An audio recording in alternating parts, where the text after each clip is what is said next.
જ્ઞાન સહાયક ભરતીમાં રાજ્ય સરકારનો મોટો નિર્ણય। જ્ઞાન સહાયક માટે મહત્તમ વય મર્યાદા 48 પર નિર્ધારિત કરાઈ છે। ધોરણ 1 થી 8 માટે ટેટ પાસ ઉમેદવારોને અગ્રતા છે।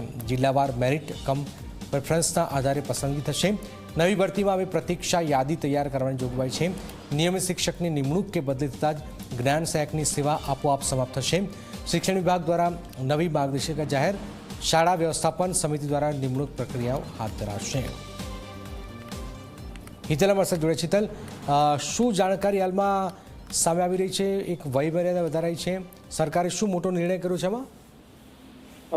જેને ચોક્કસ એવું કહી શકાય કે જ્ઞાન સહાયકો એટલે ટેટ પાસ પરીક્ષાર્થીઓ જે હતા એના માટે એલિજિબલ હતા, પણ ક્યાંક ને ક્યાંક લાંબા સમયથી ભરતી થતી ન હતી અને એના કારણે ઉંમરનો બાદ જે હતો એ નડતો હતો। સ્વાભાવિક છે કે સરકારે પહેલા એ માંગણી સ્વીકારીને ઉંમરનો જે બાદ છે એ બાદ 48 વર્ષ સુધીનો કરી દેવાનો નિર્ણય લીધો છે।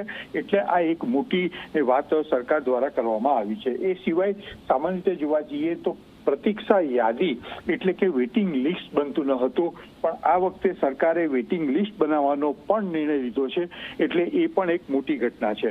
સાથે સાથે જોવા જઈએ તો ખાલી જગ્યાઓ ભરવા માટે જિલ્લા મેરિટ ને પ્રેફરન્સ આધારે પસંદગી પ્રક્રિયા કરવામાં આવશે, એ પ્રકારની વાત પણ આ સુધારામાં કરવામાં આવી છે। સાથે સાથે સ્પષ્ટ એ પણ કરવામાં આવ્યું છે કે જે ખાલી જગ્યા પર કોઈ પણ ભરવામાં આવે અને જો કાયમી શિક્ષક કે બદલી કરીને શિક્ષક આવે તો એ જગ્યા એ જે નોકરી ત્યાં પૂરી થશે, એ પ્રકારની પણ સ્પષ્ટતા કરવામાં આવી છે।